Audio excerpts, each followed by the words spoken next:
अस्सलाम वालेकुम, आप देख रहे हैं डॉन न्यूज़। मैं मेज़बान अब्दुल गफ्फार पुराब रिप्ले के एक और एपिसोड के साथ। पूरा मैच बात करेंगे मेनली पाकिस्तान स्पोर्ट्स के हवाले से। 2021 पाकिस्तान स्पोर्ट्स के लिए कैसा रहा, 2022 के लिए स्पेशली क्रिकेट में तो बहुत कुछ है बात करने को, क्योंकि बहुत सारी टीमों ने पाकिस्तान का दौरा करना है। और टीमें भी कौन कौन सी, ऑस्ट्रेलिया, इंग्लैंड, न्यूजीलैंड, जिन्होंने 20-20 साल हो गए पाकिस्तान का दौरा नहीं किया। तो एक बहुत एक्साइटिंग 2022 जो है पाकिस्तान क्रिकेट के लिए आ रहा है। साथ साथ पाकिस्तान स्पोर्ट्स के हवाले से बात करेंगे। कायदारन ट्रॉफी का फाइनल पिंक बॉल से खेला जाएगा, वो भी कल नेशनल स्टेडियम कराची में शुरू हो रहा है। कुछ इसके हवाले से मैच मैनेजमेंट भी हुई, जो हमने कल उस पर बड़ी डिटेल बात की थी। इस सारी सूरत हाल में बात करेंगे। साथ साथ कुछ पाकिस्तान हॉकी पे बात होगी, क्योंकि जाते जाते हमें थोड़ी सी एक हॉकी से उम्मीद भी दिखाई दी, जब पाकिस्तान की हॉकी टीम ने एशियन हॉकी चैंपियंस ट्रॉफी में कम से कम गोल्स अच्छे किए, मुकाबला अच्छा किया, गो के गोल्स ज़्यादा खा भी लिए और मैचेस हारे, लेकिन कम से कम टीम लड़ती हुई दिखाई दी। तो कोरोना वायरस और स्पोर्ट्स और मैचेस मुलतवी होना, ये 2021 में बहुत कुछ होता रहा। गो के सूरत हाल 2020 से बहुत बेहतर रही, लेकिन 2022 में भी क्या यही हमारे चैलेंजेस होंगे, स्पेशली पीसीबी के। हमारे स्पोर्ट्स रिपोर्टर अबू बकर बिलाल, जो कि लाहौर में मौजूद हैं और कदाफी स्टेडियम, नेशनल हॉकी स्टेडियम, सब जगह मौजूद होते हैं और बहुत इनकी नज़र रहती है और वहाँ होते हैं। इनसे बात करेंगे। बकर, बहुत बहुत शुक्रिया ज्वाइन करने के लिए। आई थिंक 2021 को अगर हम कहें तो हमारा आखिरी क्वार्टर बहुत अच्छा गया, क्योंकि वर्ल्ड कप और उसमें अच्छी कारकर्दगी, फिर हमें बहुत बहुत बैक टू बैक अच्छी खबरें मिली पाकिस्तान क्रिकेट के हवाले से। आपका क्या तज़किया रहेगा 2021 के हवाले से? वो कहते हैं ना, all well if and well. देखिए, 2021 मेरे ख्याल से तो शानदार साल था ये पाकिस्तान क्रिकेट के लिए। अगर देखा जाए फतूहात के लिहाज से तो बहुत ही ज़बरदस्त साल इसको कहा जा सकता है। पाकिस्तान ने तकरीबन 9 टेस्ट मैचेस इस साल खेले, 7 में कामयाबी हासिल की, 2 में हमें शिकस्त भी हुई। लेकिन ओवरऑल अगर देखा जाए फिर T20 के अंदर तो शाइन छाए रहे हैं। वर्ल्ड कप के अंदर एक सेमीफाइनल को निकाल के हमारी टीम ने बहुत ज़बरदस्त परफॉर्मेंस दी। मैं तो इसको बाबर आजम का भी साल करार देता हूं, क्योंकि बाबर आजम की मैं समझता हूं कि तरक्की का साल था। और बाबर आजम ने जिस तरीके से एज अ कैप्टन ग्लो किया, वो बहुत ही ज़बरदस्त था और बड़ा ज़बरदस्त ईयर है पाकिस्तान के लिए 2021। बिल्कुल। और साथ साथ अगर हम कहें अबू बकर, हम बात बहुत करते थे कि कोई एक प्लेयर, जैसे कि विराट कोहली के साथ रोहित शर्मा, वहाँ अभी स्टीव स्मिथ वर्ल्ड क्लास थे तो लबुशैन आ गए। इसी तरह अगर हम बात करें ऑस्ट्रेलिया में डेविड वार्नर और फिंच ओडीआई क्रिकेट के अंदर बहुत अच्छे थे। तो रिजवान की जो इमरजेंस है अबू बकर, आई थिंक उसने बाबर को भी बहुत सपोर्ट दिया। और अब टीमों को पता है कि पाकिस्तान के पास एक वर्ल्ड क्लास प्लेयर नहीं है, बल्कि ये दोनों एज अ ओपनर भी खेलते हैं।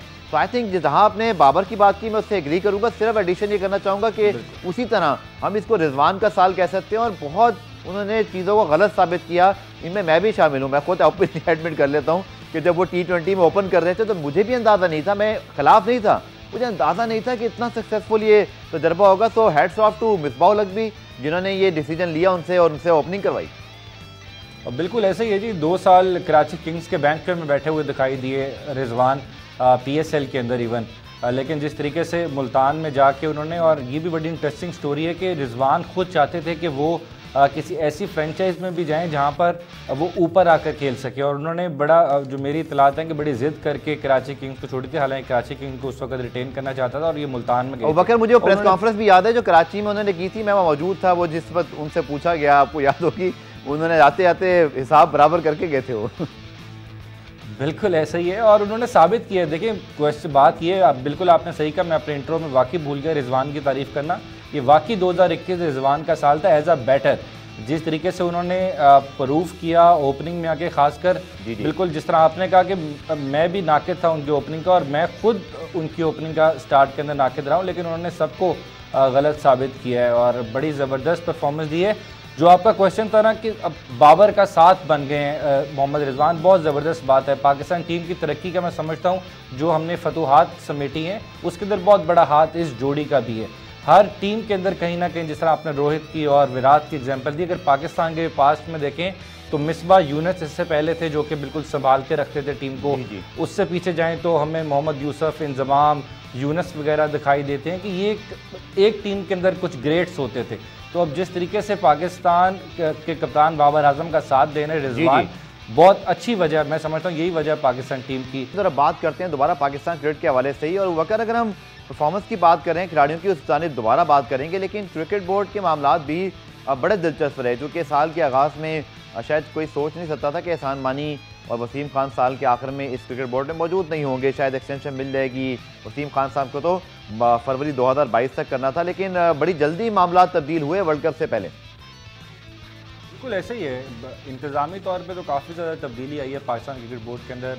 चेयरमैन से लेकर नीचे तक बड़े बड़े बुर्ज जो हैं, मैं तो कहूँगा कि इस साल हिल गए। किसान मानी जो कि जिनके बारे में इतलात थी कि वो खुद भी नहीं चाहते कि एक्सटेंशन लें, और उन्होंने भी बिलाखिर एक टेन्योर किया और उसके बाद रुखसत हो गए। और जो नए चेयरमैन आए हैं इन्होंने बहुत ही इंटरेस्टिंगली फैसले किए हैं। रमीज़ राजा की बात करें तो जिस तरह आपने कहा कि आगाज़ के अंदर शायद वकार और मिसबा भी नहीं सोच सकते थे कि वो वर्ल्ड कप स्क्वाड के साथ नहीं जाएंगे। आप आगाज़ की बात करें, मुझे तो इख्तिताम से 3 महीने पहले भी नहीं पता था कि ऐसा हो जाएगा।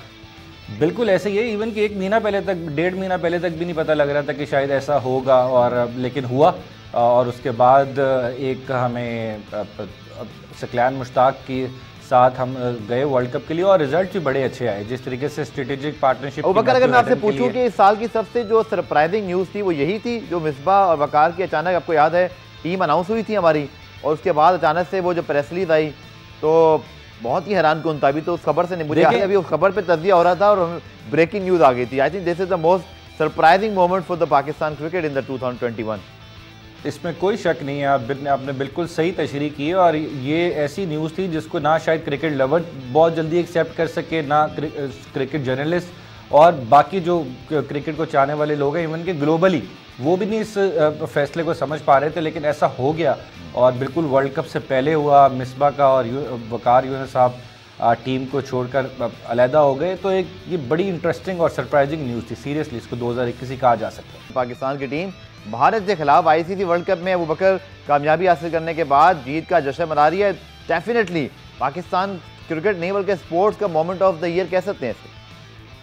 देखिए, मैं उस वक्त दुबई क्रिकेट स्टेडियम में था जब पाकिस्तान ने पहली बार वर्ल्ड कप के अंदर भारत को शिकस्त दी थी। बहुत ही ज़बरदस्त मूवमेंट था। ना सिर्फ हमारी टीम वहाँ पर ग्राउंड के अंदर खुश थी, बल्कि जो बाहर क्राउड था और इवन के बैक इन पाकिस्तान, इधर भी लाहौर, कराची, फैसलाबाद, पेशावर, पूरे मुल्क के अंदर उस जीत का जो है वो जश्न मनाया गया था। और सीरियसली आपने बिल्कुल सही कहा है कि एक पाकिस्तान क्रिकेट का 2021 का सबसे ज़्यादा मेमोरेबल डे इसको कहा जा सकता है। और जिस तरीके से पाकिस्तान ने 10 विकेटों से भारत को शिकस्त दी थी, इसके बारे में तो कोई सोच भी नहीं रहा था। और जितनी आसानी से पाकिस्तान ने इंडिया को वर्ल्ड कप के अपने पहले मैच में शिकस्त दी, बहुत ही यादगार दिन था। और इस जीत की अगर आप साइड इफ़ेक्ट देखें इंडियन क्रिकेट पर, आई नो कि जब हमारा ये प्रोग्राम यूट्यूब पे जाता है तो वहाँ कुछ लोग इंडिया से कमेंट करके नाराज़गी का इज़हार कर रहे होते हैं, लेकिन देखिए जब अच्छी कारकर्दगी थी, नॉन फैंस को ये कहूँगा, तो हमने हमेशा तारीफ़ भी की, इंडियन टीम की मिसालें दी हैं, अपनी टीम को भी बुरा भला कहा है जब वो नहीं अच्छा खेलते थे। लेकिन अब जब डायनामिक्स चेंज होंगे तो टॉपिक भी चेंज होगा। और अबू बकर, आप देखिए कि विराट कोहली का मामला कितना बाद में मिस हैंडल वर्ल्ड कप से पहले ही हो गया था, बट उसके बाद अब तक भारतीय टीम से जो खबरें आ रही हैं ये मुझे पाकिस्तान क्रिकेट की याद दिला रही हैं। जैसे कि अश्विन ने एक इंटरव्यू दिया, रवि शास्त्री के ऊपर उन्होंने इल्ज़ाम लगाए। रवि शास्त्री ने कल कह दिया भाई कि मेरा काम खुश करना नहीं है। ये बहुत अरसे बाद हमने इंडियन क्रिकेट में देखा है कि वहाँ क्रिकेटर्स अपने उनके साबिक कोचेस या उनका मीडिया अपने बोर्ड के ऊपर तनकीद कर रहा हो। तो ये क्या एक बहुत बड़ी जीत ने लगता है काफ़ी हद तक चीज़ों को वहाँ पे हिलाया है ज़रूर। बिल्कुल ऐसे ही है। और जब तक आप जीत रहे होते हैं तो आपकी जो कुताहियाँ होती हैं उनके ऊपर पर्दे डलते रहते हैं। और भारतीय टीम के साथ भी एक तवील ऐसे तक ऐसे ही होता रहा, लेकिन एक लेबल लगा जो लास्ट IPL हुआ उसके बाद विराट कोहली के ऊपर कि शायद ये विनिंग कैप्टन नहीं है। इनके कैरियर के अंदर बतौर कप्तान जो है वो चैम्पियन बनना नहीं है। तो इस वजह से भी बहुत ज़्यादा तनकीद थी। और जिस तरह ही पहले मैच के अंदर पाकिस्तान ने वर्ल्ड कप के अंदर भारत को शिकस्त दी, तो ये चीज़ें बड़ी हद तक इंडिया के अंदर डिस्कस हुई और बहुत सारे लोगों का ओपिनियन भी बदलना शुरू हुआ विराट कोहली के बारे में। और इंडियंस में देख रहा था कि बहुत सारे जो इंडियन स्पेक्टेटर्स थे, क्रिकेट लवर्स थे, वो ये कहना शुरू हो गए थे कि विराट कोहली जो कि बेशक पिछले 10 साल एक दिहाई के सबसे बड़े बैट्समैन, लेकिन उसके बावजूद इनको बतौर कप्तान टीम इंडिया का कैप्टन नहीं होना चाहिए। तो उस पर बात होना शुरू हो गई थी और वही हुआ।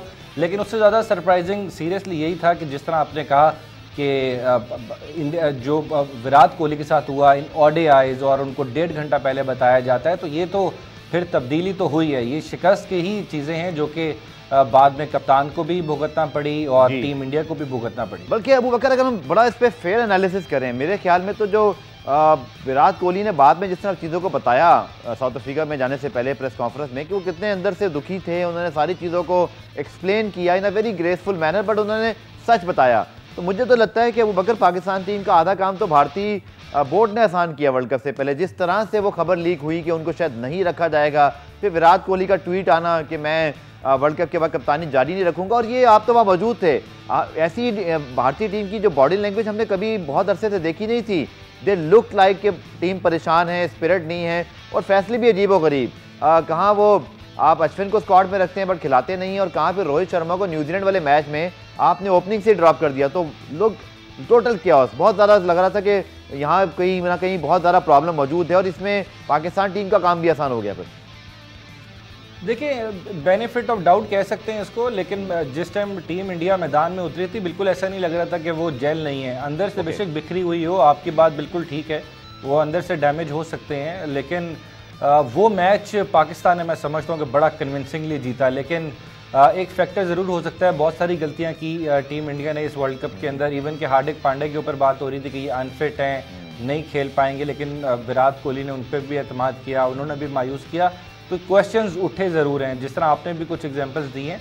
तो विराट कोहली के ऊपर ऑब्वियसली वर्ल्ड कप से पहले ही ये बात शुरू हो गई थी, और कहीं ना कहीं हो सकता है कि ये चीज़ें टीम इंडिया को डैमेज कर गई और पाकिस्तान ने उसका भरपूर फ़ायदा उठाया वर्ल्ड कप मैच। बिल्कुल, और टोटल मोमेंटम शिफ्ट हुआ है। मैं समझता हूँ वर्ल्ड क्रिकेट का आखिरी 3 महीनों में पाकिस्तान एक नई कुव्वत बन के उभरा, और भारत की टीम को थोड़े से मसाइल का सामना करना पड़ा, और अब उनको जो साउथ अफ्रीका में सीरीज़ खेलनी है उनके लिए बहुत बड़ा एक चैलेंज है। गो कि ऑस्ट्रेलिया को ऑस्ट्रेलिया में हराया है, इसके अलावा बहुत सारी कामयाबी हैं। लेकिन जैसे अबू बकर ने कहा कि आईसीसी इवेंट क्योंकि नहीं जीत पाए विराट कोहली, आईपीएल नहीं जीत पाए, तो वो स्टिग्मा, वो टैग उनके साथ अटैच हुआ। लेकिन रोहित शर्मा क्या जीत पाएंगे, ये भी देखना बाकी है। लेकिन चलें अबू बकर, बात कर लेते हैं कुछ पाकिस्तान क्रिकेट की, चूँकि 2021 में ऑब्वियसली हार्ट ब्रेक मोमेंट्स तो हमारे इंग्लैंड न्यूजीलैंड के वो दौरे ही रहे, जब उन्होंने स्पेशली न्यूजीलैंड ने जिस तरह जाने से इनकार किया, फिर इंग्लैंड का तो एक्सपेक्टेड था ही।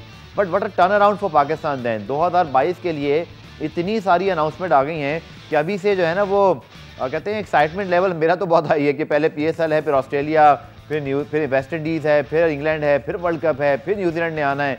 सो ये तो अगर सब कुछ हो गया प्लान के मुताबिक, अल्लाह करे कि हम कोविड के मामला को भी संभाल लें, वो कि कायदान ट्रॉफी के मामले को हम संभाल नहीं सके, तो थोड़े से सवालात उठ रहे हैं। But massive year for Pakistan coming up. बिल्कुल ऐसे ही है। 2022 के अंदर बहुत सारी बड़ी टीमों का जिनका हम काफ़ी ऐसे से इंतज़ार कर रहे थे। कुछ टीमों ने शायद आखिरी बार 98 के अंदर ऑस्ट्रेलिया जैसी टीम ने पाकिस्तान का दौरा किया था, और 98 के बाद अब एक बहुत तवील अरसा है, 2 दहाइयों से ज़्यादा का वक्त गुजर गया कि ऑस्ट्रेलिया को पाकिस्तान ने अपनी सरजमीन पर नहीं देखा। गुज़िश्ता रोज़ ही आयन चैपल ने भी कई इंटरव्यू दिया था, और उन्होंने भी पाकिस्तान की बड़ी तारीफ़ की और कहा कि ये बड़ा मेहमान नवाज मुल्क है और इसमें कोई शक नहीं है। थोड़ा कोविड की सिचुएशन ज़रूर आपने सही कहा कि इसकी वजह से हो सकता है कि कुछ मिसहैप हो जाए, लेकिन पाकिस्तान को रेडी रहना चाहिए अब इन टीमों को होस्ट करने के लिए। जिस तरीके से रमीज़ राजा हैं बोर्ड के चेयरमैन, वो खुद क्रिकेटर हैं, उनका इम्पैक्ट पूरी दुनिया के अंदर है।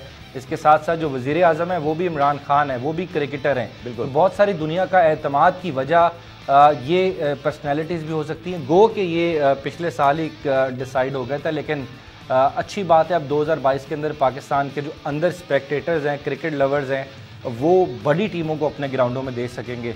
Hope for the best. मैं समझता हूँ कि सारी टीमें आएँ, और उसके बाद सबसे ज़्यादा जो इंतज़ार है वो टीम इंडिया का है कि वो भी पाकिस्तान आए, तब मेरा ख्याल है कि बहुत मज़ा आने वाला है। एक और मोमेंट जिसका जिक्र करना बहुत ज़रूरी है, जब 2025 की चैंपियंस ट्रॉफी पाकिस्तान को अवार्ड हुई, क्योंकि ये तो वाकई एक बहुत बड़ा गेम चेंजर। 96 के बाद पाकिस्तान पहली मरतबा किसी ICC इवेंट को होस्ट भी करेगा, तो ये एक चीज़ है। लेकिन अबू बकर, 2 खबरें जिन्होंने ऑब्वियसली कोई अच्छी हेडलाइन नहीं बनाई। एक तो वो DRS, जब अब न्यूजीलैंड पाकिस्तान सीरीज़ नहीं हुई, बट आप नहीं उसको मैनेज कर सके, और उसके ऊपर भी बात हुई थी कि इंक्वायरी होगी।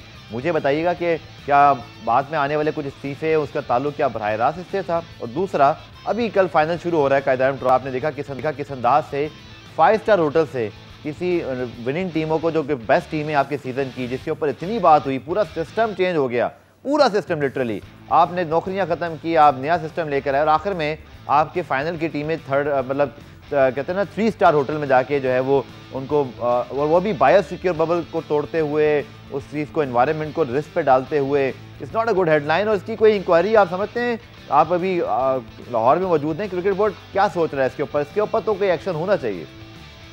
देखिए ये जो कायदे ट्रॉफी के अंदर निकालने वाला मामला है, इसके ऊपर तो सुना है कि रमीज़ राजा ने काफ़ी ज़्यादा बरहमी का भी इजहार किया और कल उन्होंने गुज़िश्ता 1-2 दिन पहले जो कराची के अंदर प्रेस कॉन्फ्रेंस की है उसके अंदर अबू बकर उसी होटल में प्रेस कॉन्फ्रेंस की थी रमीज़ राजा ने और तमाम पीसीबी का टॉप प्रेस मौजूद था। आई सीरियसली अमेज्ड के इनको उस वक्त तक भी नहीं पता था कि रात में टीम के साथ क्या होगा। इतनी मिसकम्युनिकेशन, इतनी मिसमैनेजमेंट, मतलब ऑब्वियसली रमीज़ राजा के जिम्मेदार नहीं है, उनके मातहत बहुत सारे लोग होंगे जिनकी जिम्मेदारी थी, बट अंदाजा लगाइए कि उसी प्रेस कॉन्फ्रेंस में पीसीबी के चेयरमैन मौजूद थे।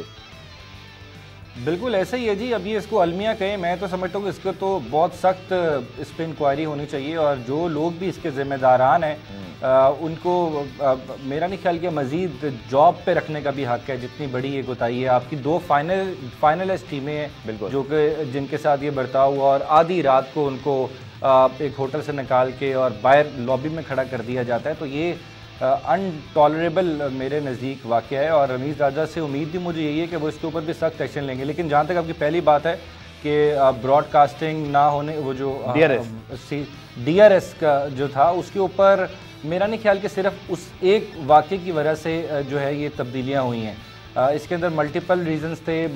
रमीज़ राजा उनके काम से खुश भी नहीं थे, डायरेक्टर मार्केटिंग भी इसके अंदर इन्वॉल्व थे, डायरेक्टर इंटरनेशनल भी इसके अंदर इन्वॉल्व थे। तो डायरेक्टर इंटरनेशनल तो मौजूद हैं फ़िलहाल भी, लेकिन डायरेक्टर मार्केटिंग तब्दील हुए हैं और सारा मलबा सुना है उनके ऊपर डाला गया। बिल्कुल ठीक। और साथ साथ बात कर लेते हैं गद्दाफी स्टेडियम के साथ ही। अभी जब हम पिछले महीने में मौजूद था तो हमने वहाँ रिकॉर्डिंग्स भी कुछ अबू बकर आपके साथ की थी, वॉलीबॉल और बाकी चीज़ों की, सारी फेडरेशन साथ साथ हैं। बट क्रिकेट का जो VIP और ज़बरदस्त किस्म की जो फ्लाइंग है उसको देखे जब साथ ही मौजूद नेशनल हॉकी स्टेडियम को देखें तो लगता है जी ये कुछ और ही दुनिया है। शुक्र है कि पाकिस्तान की टीम ने जाके टूर्नामेंट्स खेले हैं, कुछ हमें थोड़ा सा उम्मीद की किरण दिखाई दी। लेकिन अबू बकर आप बड़े वहाँ मौजूद भी होते हैं, सारी चीज़ें देख रहे होते हैं, कैपेसिटी बिल्डिंग कितनी करनी पड़ेगी, क्योंकि पाकिस्तान सुपर लीग एक बहुत बड़ा ब्रांड पीसीबी ने बनाया है। अब जितना क्रिटिसिज्म करें, बट जितने लोग हैं उनकी मेहनत है, छोटी मोटी गलतियाँ होती रहती हैं, बट ब्रांड बन गया है। अभी भी देखें कि जो PSL के ब्रॉडकास्टिंग राइट थे वो 50% अबव पे जाके अरबों रुपए की बात हो रही है यहाँ पर। हॉकी का सर क्या हाल है? सर हॉकी के हालात कुछ ख़ास अच्छे नहीं हैं, बट कि जो कामयाब जवान स्पोर्ट्स ड्राइव का ऐलान किया प्राइम मिनिस्टर इमरान खान ने, उसके बाद कुछ उम्मीद की किरण जागी है कि कुछ गेमों को प्रायोरिटाइज़ किया गया है। उनके अंदर हॉकी भी है और हॉकी के जो अभी रिसेंटली कोच हायर किए गए हैं पाकिस्तान हॉकी फेडरेशन जाने से एक्टमैन को, इनकी तमाम अगले जो 5 साल का कॉन्ट्रैक्ट है, इनके जो अखराजात हैं वो भी कामयाब जवान स्पोर्ट्स ड्राइव के ज़रिए ही अदा किए जाएंगे। पाकिस्तान हॉकी के पास इस वक्त कहने को ओहदा है, वहाँ पर दफातर हमें दिखाई देते हैं, लेकिन जेब में जो खीसा होता है ना, खीसा उनका खाली है। तो इस हवाले से बहुत ज़्यादा परेशानी है। कॉन्ट्रैक्ट्स आप देख लेंगे, हॉकी टीम के जो प्लेयर्स हैं, हमारे नेशनल हीरोज़ हैं, उनको कितने रुपए मिलते हैं हॉकी फेडरेशन के जाने से। 50,000 का एक कॉन्ट्रैक्ट है, फिर कैटेगरी वाइज 40 भी आ जाता है, फिर 30 आ जाता है। तो ये हालात हैं। लेकिन पैसों का तो हमने ये जिक्र इमरान भट्ट से भी सुना, आपने बिल्कुल उसको ठीक यहाँ पर मेंशन। और हम बात करते हैं कायदान ट्रॉफी की फाइनल की, जो कि नॉर्दर्न और KPK की टीमों के दरमियान होगा। वो बकर जारी बात है, हम हॉकी का जिक्र करें जहाँ पे सिर्फ हज़ारों की बात होती है, लेकिन अच्छी बात है क्रिकेट में कायदान ट्रॉफी का फाइनल भी लाइव टेलीकास्ट हो रहा है। 1 करोड़ की जो है वो इनामी रकम है, रनर अप के लिए 50 लाख हैं। इसके अलावा भी प्लेयर्स के पैसों को बढ़ाया गया था। लेकिन चलिए हम उस कैटेगरी वो जो बात कर रहे थे हम कि तमाम जो मिसमैनेजमेंट हुई, लेकिन अच्छी बात यह है कि PCB ने एक्सपेरिमेंट किया है। पिंक बॉल टेस्ट हो रहा है, सॉरी ये मतलब फाइनल होगा, फिर टेलीवाइज हो रहा है। इट्स अ गुड स्टेप कि आपने कुछ नया करने की कोशिश की है। देखिए पिछले 2-3 साल से इसका मैं क्रेडिट वसीम खान को भी दूंगा और एहसान मानी को भी दूंगा। उन्होंने बहुत सारी कोशिश की है कि मैचेस को टेलीकास्ट किया जाए। 3-3 साल के कॉन्ट्रैक्ट भी किए गए पाकिस्तान टेलीविज़न स्पोर्ट्स के साथ, लेकिन बहरहाल वो उतने इफेक्टिव नहीं साबित हो पा रहे जितने होने चाहिए थे। अब कुछ मामला ख़राब भी हुए बीच में, लेकिन टेलीवाइज करने का जो सिलसिला है ये पाकिस्तान क्रिकेट बोर्ड के साबिक चेयरमैन है एहसान मानी, उनका विजन था। लेकिन जिस तरीके से अब रमीज़ राजा लेके चल रहे हैं, और अब तो खैर बहुत सारे दावे भी कर रहे हैं रमीज़ राजा, जो कि मुझे पता नहीं क्यों लगता है कि ये इतने जल्दी पूरे होने वाले नहीं हैं। बहुत सारा काम होने वाला है। और एक चीज़ सही है कि रमीज़ राजा ने जो क्रिकेट बोर्ड के असल मसाइल थे, जो ग्रास रूट के मसाइल थे, उनको अब हेडलाइन देना शुरू कर दी है। उनको अब वो अपलिफ्ट कर रहे हैं, सबके सामने लेकर आ रहे हैं, जो कि पहले शायद चेयरमैन को पर्दा डालते थे और उनके ऊपर अच्छी चीज़ ये कराची में बहुत यंग क्रिकेटर से मुलाकात कर रहे थे, मोटिवेट कर रहे थे। I think that is great. खुद भी बड़ा नाम है लोग उनको ऑब्वियसली इतना कभी देखा नहीं, जो कि इंटरनेशनल ट्रैवलिंग और एक बड़ा आइकॉन है पाकिस्तान क्रिकेट का। लेकिन चलिए बात करते हैं टॉप परफॉर्मर्स की। अबू बकर तो साहबजादा फरहान के 924 रन हैं, 3 सेंचुरी हैं। इसी तरह मोहम्मद हुरैरा बहुत उन्होंने तो धूम मचाई और 878 रन जो बनाए हैं, उसमें जो ट्रिपल सेंचुरी उनकी है हुरैरा, मेरे ख्याल में जाते जाते इस साल में हमें एक और स्टार जो है वो उभरता हुआ दिखाई दिया। और शेब मलिक की फैमिली से हैं और जाहिर बात है वो जितने शेब मलिक ने कल एक और ट्रॉफी भी T20 की जीती, तो I think Huraira looks a very promising talent. और लग रहा है देखिए पहली सीज़न में 3 सेंचुरियाँ हों, 3 सेंचुरियाँ, उसमें ट्रिपल सेंचुरी हो, तो ट्रिपल सेंचुरी भाई फ्लूक तो बिल्कुल नहीं थी। उनके 878 रन बता रहे हैं कि स्टार ऑलरेडी बॉर्न, अब इसको सिर्फ हमें कैटर करना है, अच्छे तरीके से आगे लेके चलना है। देखिए हुरैरा जो है ये पाकिस्तान अंडर 19 की प्रोडक्ट हैं और पाकिस्तान अंडर 19 की तरफ से भी इन्होंने जो रिसेंटली वर्ल्ड कप हुआ उसके अंदर अगेंस्ट इंडिया बहुत ही ज़बरदस्त 82 रन की इनिंग खेली थी। उस वक्त भी हुरैरा बहुत ज़्यादा हाईलाइट हुए थे और उन्होंने अपना टैलेंट शो किया था। लेकिन जिस तरह उन्होंने अपने पहले ही फर्स्ट क्लास सीज़न के अंदर triple century, second youngest cricketer जो कि पाकिस्तान के फर्स्ट क्लास के अंदर ट्रिपल सेंचुरी करता है, तो इट्स नॉट अ जॉब और ये उनके टैलेंट की अक्कासी करता है। और 300 प्लस रन्स करना एक इनिंग के अंदर, ये प्लेयर का मेरा समझता हूँ कि टेम्परामेंट भी होता है, तो उसकी भी अक्कासी हो रही है। बिल्कुल, और सबसे अच्छी बात ये भी थी कि 327 या 28 गेंदों पे गालिबन अबू बकर उन्होंने बनाया। जल्दी जल्दी हम बात करते हैं क्योंकि कायदान ट्रॉफी का फाइनल शुरू हो रहा है। तो भाई जो टॉप विकेट टेकर्स हैं इसमें स्पेशली जो पंजाब के अली उस्मान है 43 विकेट्स हैं, इसी तरह समीन गुल की 29 और नॉर्दर्न के मुबस्सिर खान की 25 विकेटें हैं। सो हमें समीन गुल की परफॉर्मेंस खासतौर पर मुझे लग रहा है कि उनके अंदर निखार आया। लेकिन ये जो एक और बॉलर जिनका मैंने नाम लिया, इनकी परफॉर्मेंस बड़ी मुझे अच्छी लगी, अली उस्मान की 43 विकेट। हमें इन बॉलर्स को रिवॉर्ड देना पड़ेगा अबू बकर, जो हमारी कमिंग सीरीज है, ताकि हमारे डोमेस्टिक परफॉर्मर्स हमें कम से कम पाकिस्तान के स्क्वाड तक तो करीब आते दिखाई दें। देखिए 6 एसोसिएशंस के अंदर तमाम क्रिकेटर को समेटने का मकसद ये था कि जो उनके टॉप परफॉर्मर्स हों उनको कम से कम आप सर्कल में लेकर आएँ, एक ऐसी मकाम पे लेकर आएँ जहाँ पे शायद वो डिज़र्व करते हैं। लेकिन बदकिस्मती से 2-3 सालों के अंदर हमने देखा है कि शायद अगर कामरान गुलाम ने भी पिछले साल टॉप किया था टीम में तो वो आ गए, लेकिन उस तरीके से उनको मौका नहीं मिला, उनको अभी तक वो चेक नहीं हो पाए पाकिस्तान की तरफ से खेलते हुए। तो इसी तरह अली उस्मान भी हैं, एक अच्छी प्रोडक्ट हैं, यंग हैं, पाकिस्तान को सर्व कर सकते हैं। अच्छी बात है उन्होंने ये 43 विकेटें ली हैं और नेक्स्ट सीज़न भी डिपेंड करता है उनका कि वो कैसा रहता है। लेकिन ऑब्वियसली इन प्लेयर्स को हमें रिस्पेक्ट देनी पड़ेगी। साहबजादा फरहान का जिक्र करें तो वो इस वक्त अगर टॉप परफॉर्मर है तो उनको किसी ने भी पाकिस्तान सुपर लीग के 7 सीज़न के अंदर पिक नहीं किया ड्राफ्ट के अंदर, हालांकि वो पाकिस्तान की तरफ। लेकिन मुझे लगता है वो बकर 7 जनवरी को जो सप्लीमेंटरी ड्राफ्ट हो रहे हैं, आई होप के साहबजादा फरहान तो 6 पिक्स में होंगे, क्योंकि आपको एक प्लेयर तो उठाना ही है पाकिस्तानी। आई रियली होप के वो होंगे, होना भी चाहिए जी, वो डिज़र्व भी करते हैं। उसके साथ साथ भी कुछ प्लेयर्स ऐसे हैं अगर ये मौका मिला है सप्लीमेंट्री 2-2 आप एक्स्ट्रा उठा सकते हैं, तो इसके अंदर पाकिस्तान का जो प्रोडक्ट्स हैं, जो पाकिस्तान के जो शाइनिंग क्रिकेटर्स हैं, इनको ज़्यादा मौका मिलना चाहिए। हालांकि एक प्लेयर वो फ़ौरन भी पिक कर सकते हैं सप्लीमेंट्री कैटेगरी में, टीमों के पास ये इख्तियार मौजूद है, लेकिन अगर वो दोनों डोमेस्टिक से या इमर्जिंग से उठाना चाहें तो ये ऑप्शन भी दी गई हैं तमाम फ्रेंचाइजीज़ को। तो होप फॉर द बेस्ट, ये साहबजादा फरहान हो, अहमद शहजाद हो या डिफरेंट और क्रिकेटर हो, इनको मौका मिले और टीम के साथ आएँ। और नुमान अली जो कि नॉर्दर्न के कप्तान हैं, इनकी हवाले से जरूर बात करनी पड़ेगी कि सिलेक्टर्स ने इनको अच्छी परफॉर्मेंस पर रिवॉर्ड किया, इन्होंने परफॉर्मेंसेज भी अच्छी दी क्योंकि बांग्लादेश में बेहतर कर सकते थे। इस तरह इफ्तिखार अहमद के लिए ये साल भी अच्छा आखिर में जा रहा है, क्योंकि अब उनको एक अच्छी अपॉर्चुनिटी मिली है दूसरी फ्रेंचाइज में जब वो गए हैं कोयटा ग्लेडिएटर्स में। साथ साथ वो खैबर पख्तूनख्वा के कप्तान भी, और खैबर पख्तूनख्वा की डोमिनेंस अगर हम देखें तो बड़ी ज़बरदस्त है रिजवान और बहुत सारे प्लेयर्स की वजह से। लेकिन आखिर में अबू बकर पंजाब में जब मैचेस हो रहे थे तो बिल्कुल रिजल्ट नहीं आ रहे थे, फिर कराची में मैचेस आए तो कुछ रिजल्ट आना शुरू हुए। ये एक बड़ा इंपॉर्टेंट पहलू है जो कि ड्रॉप इन पिचेस के हवाले से अब तो खैर सारी चीज़ें ऑन द वे हैं। 37 करोड़ रुपए की स्पॉन्सरशिप पीसीबी ने ली है, नया नाज़ाबाद स्टेडियम में पिच लगने भी जा रही है, रमीज़ राजा साहब वहाँ खुद गए भी। तो चलें, कुछ नया करने के हवाले से रमीज़ राजा का फोकस तो है।